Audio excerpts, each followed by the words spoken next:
রাস্তায় নেমে আসে নীরবতা, প্রতিটি হৃদয় ভরে ওঠে অশ্রু ও অসীম শোকে। এই গভীর দুঃখের মধ্যেই উম্মার সামনে দেখা দেয় এক গুরুত্বপূর্ণ প্রশ্ন। এখন মুসলমানদের নেতৃত্ব কার হাতে থাকবে? এই প্রশ্নের উত্তর খুঁজতে আনসার সাহাবীগণ সমবেত হন সাকিফা বানি সাইদা চত্বরে। এই সংবাদ পৌঁছে যায় হযরত ওমর রাদিয়াল্লাহু তাআলা আনহু ও হযরত আবু বকর রাদিয়াল্লাহু তাআলা আনহুর কাছে। তারা সেখানে যান উম্মার ঐক্য রক্ষার উদ্দেশ্যে, মতভেদ দূর করতে এবং সবাইকে সত্যের পথে একত্র করতে। দীর্ঘ আলোচনার পর পরামর্শ ও ঐক্যমত নির্ধারিত হয়।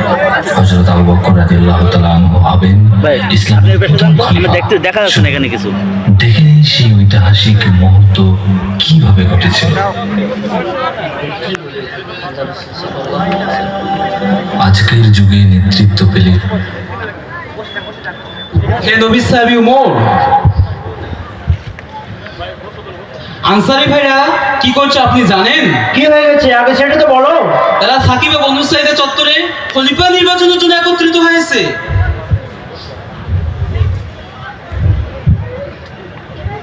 হে আবু বকর, আনসারীরা খলিফা নির্বাচনের জন্য একত্রিত হয়েছে। আল্লাহর কসম, আমাদেরকে ওখানে যাওয়া দরকার। আপনি আমাদেরকে নিয়ে চলুন। তুমি ঠিকই বলেছো ওমর, আসলেই আমাদেরকে সেখানে যাওয়া দরকার। চলো।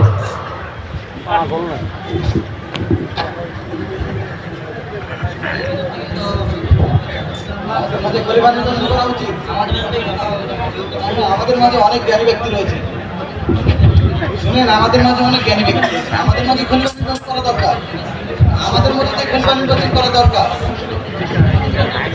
আমাদের মাঝে অনেক জ্ঞানী ব্যক্তি রয়েছে। আমাদের মাঝে আসসালামু আলাইকুম ওয়া রাহমাতুল্লাহি ওয়া বারাকাতুহু। ওয়ালাইকুম সালাম ওয়া রাহমাতুল্লাহ। আপনারা কি আমাদের ছাড়াই খলিফা নির্বাচন করছেন?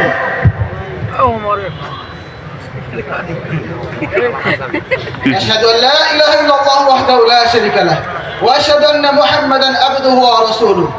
আলহামদুলিল্লাহি রাব্বিল আলামিন ওয়াস সালাতু ওয়াস সালামু আলা নবিয়িল আমিন। আম্মা বা'দ। ওহে মুহাজিরগণ, তোমরা শুনে রাখো, আমরা হলাম আল্লাহর দ্বীনের সাহায্যকারী ইসলামের সেনাদল। আর তোমরা সংখ্যায় অতি নগণ্য লোক মাত্র। তোমরা তোমাদের গোত্র থেকে আলাদা হয়ে আমাদের নিকট এসেছো, আর এখন তোমরা আমাদেরকে মূল থেকে সরিয়ে খেলাফত থেকে বঞ্চিত করতে চাচ্ছ। আলহামদুলিল্লাহি ওয়াহদা ওয়াস সালাতু ওয়াস সালামু আলা মান লা নাবিয়্যা বা'দা আম্মা বা'দ। তোমরা তোমাদের ব্যাপারে যে উত্তম কর্মের কথা বলেছো, আসলেই তোমরা এর উপযুক্ত। কিন্তু খলিফা নির্বাচনের ব্যাপারটা কুরাইশ বংশের জন্যই নির্দিষ্ট। কেননা রাসূল সাল্লাল্লাহু আলাইহি ওয়াসাল্লাম বলে গিয়েছেন, আল আইম্মাতু মিন কুরাইশ। যদি খলিফা নির্বাচন করতেই হয়, খলিফা হিসেবে কাউকে নিযুক্ত করতেই হয়, তাহলে সেটা অন্য কোনো গোত্র থেকে নয়, বরং কুরাইশ গোত্র থেকেই হবে। কেননা তারা হচ্ছে বংশ এবং আবাসভূমির দিক দিয়ে সর্বোত্তম এবং সর্বোৎকৃষ্ট আরব।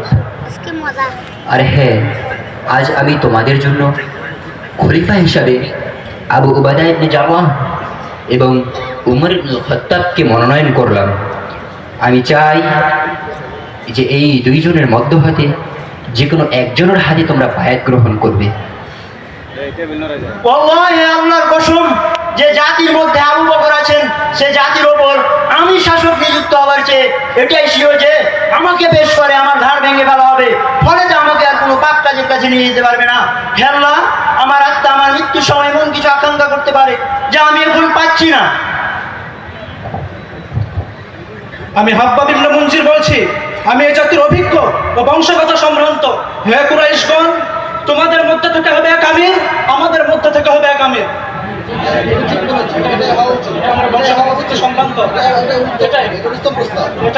ওয়াল্লাহি আল্লাহর কসম, আমরা আপনার হাতে বায়াত গ্রহণ করব। কেননা আপনি আমাদের মধ্যে শ্রেষ্ঠ এবং আমাদের নেতা এবং রাসূলের নিকট সবচেয়ে প্রিয় ব্যক্তি। হে আবু বকর, আপনি আপনার হাত বাড়িয়ে দিন, আপনার হাতে আমি বায়াত গ্রহণ করলাম।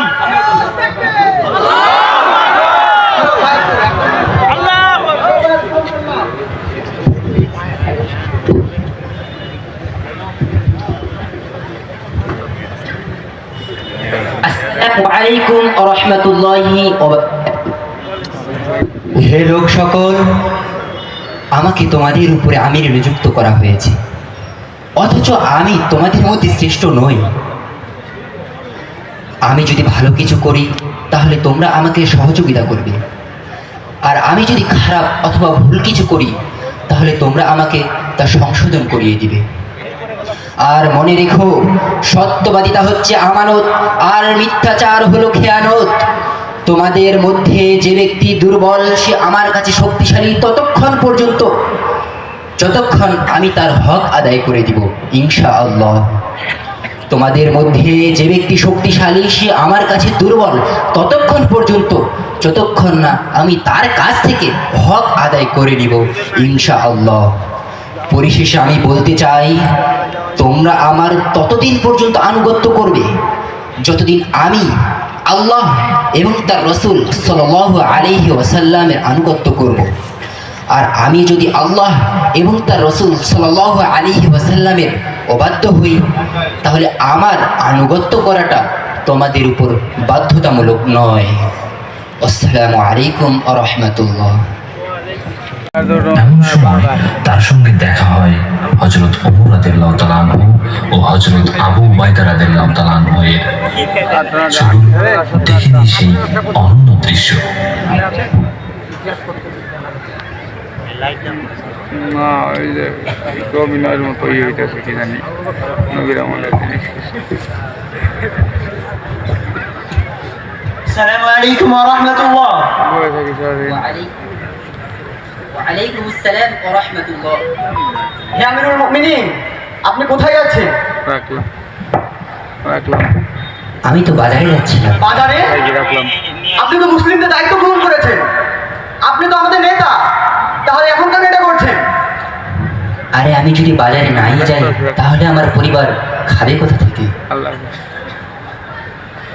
ওমর, আমাদের উচিত আমাদের নেতার জন্য একটি ভাতা নির্ধারণ করা। ঠিক বলেছো উবাইদা। হে আমিরুল মুমিনিন, আমরা আপনার জন্য একটি ভাতা নির্ধারণ করব, যা থেকে আপনি আপনার পরিবারের জন্য খরচ করবেন। আচ্ছা ঠিক আছে, চলুন। প্রিয় দর্শক, আপনারা দেখলেন নবীজি সাল্লাল্লাহু আলাইহি ওয়াসাল্লাম কি রকম সতর্কতা, জ্ঞান ও প্রজ্ঞার মাধ্যমে নিজের দায়িত্ব পালন করেছেন। আবু বকর রাদিয়াল্লাহু তাআলা আনহু মৃত্যুর সন্নিকটে, আবার প্রয়োজন আমির নির্বাচনের। কে হবেন আমির? পরামর্শ শোনাতে সকলকে আহ্বান করা হয়। আব্দুর রহমান ইবনে আওফের বক্তব্য শোনার পর ওসমান রাদিয়াল্লাহু তাআলা আনহুর বক্তব্য শুরু হয়। এই দৃশ্যপটে আমরা দেখব ওসমান রাদিয়াল্লাহু তাআলা আনহু বক্তব্য ও ওমরকে খলিফা নির্বাচনের এক অনন্য দৃশ্য।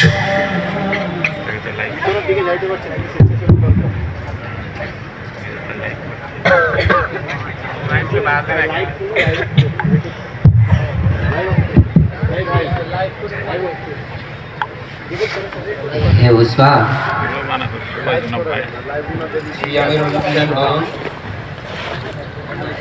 ওমর ইবনে খাত্তাবকে খলিফা নির্বাচনের ব্যাপারে তোমার মন্তব্য কি?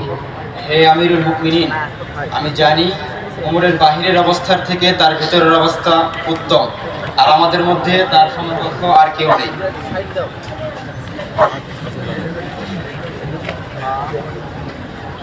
হে জনগণ, আমি তোমাদের উপরে উমর ইবনুল খাত্তাবকে খলিফা নির্বাচন করছি। আমার ধারণা ও বিশ্বাস যে সে ন্যায়পরায়ণ হবে, আর যদি সে জুলুম করে তাহলে গয়েবের খবর আমার জানা নেই। আসসালামু আলাইকুম ওয়া রাহমাতুল্লাহ।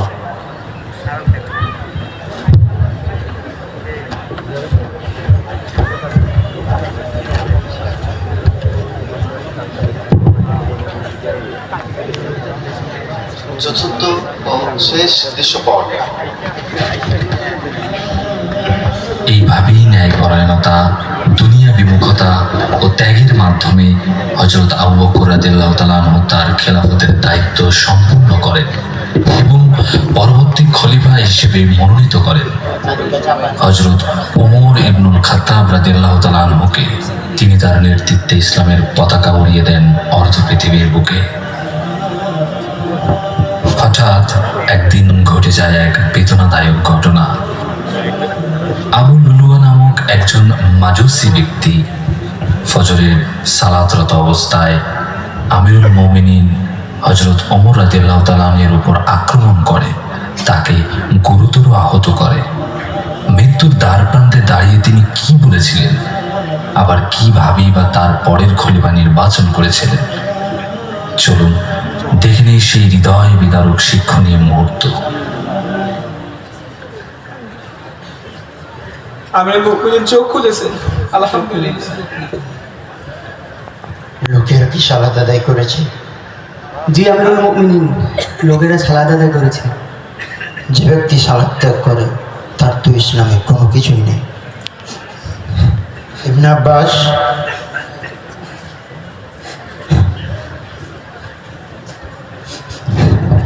জি আমিরুল মুমিনিন বলুন। আমি চাই তুমি মানুষদের মধ্যে ঘুরে এসে আমাকে বলবে এই ঘটনাটি কোনো ক্ষোভের প্রতিক্রিয়া। জি আমি মানুষদের মাঝে ঘুরে এসে আপনাকে বলছি।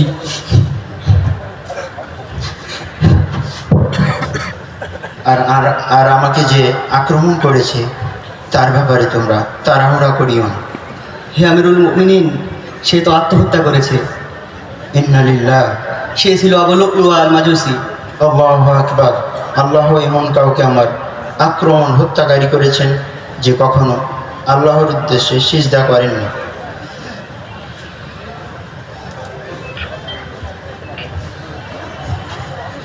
হে আমিরুল মুমিনিন,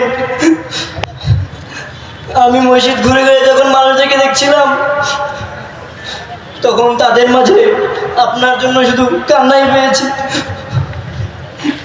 তারা এমনভাবে কান্না করছিল যেন তাদের সন্তান হারিয়ে গিয়েছে। সোহাইব,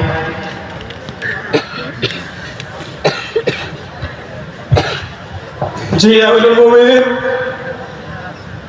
তুমি আগামী 3 দিন লোকদেরকে সালাত আদায় করাবে এবং আগামীকাল সকালে খলিফা নির্বাচনের জন্য আলী, তলহা, উসমান, আব্দুর রহমান ইবনে আউফ, জুবাইর ইবনে আওয়ামকে আগামীকাল সকালে উপস্থিত করবে। জি আমিরুল মুমিনিন, আমি আপনার দেওয়া দায়িত্ব পালন করব এবং আগামীকাল সকালে সকলকে আপনার নিকট উপস্থিত করব। আব্দুল্লাহ,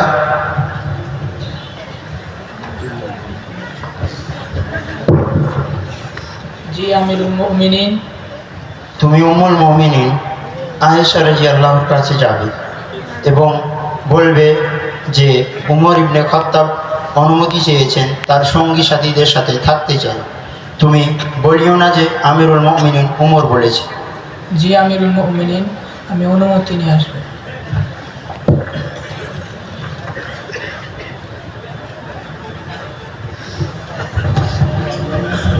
এই ছিল আমাদের আজকের ছোট্ট নাটিকা।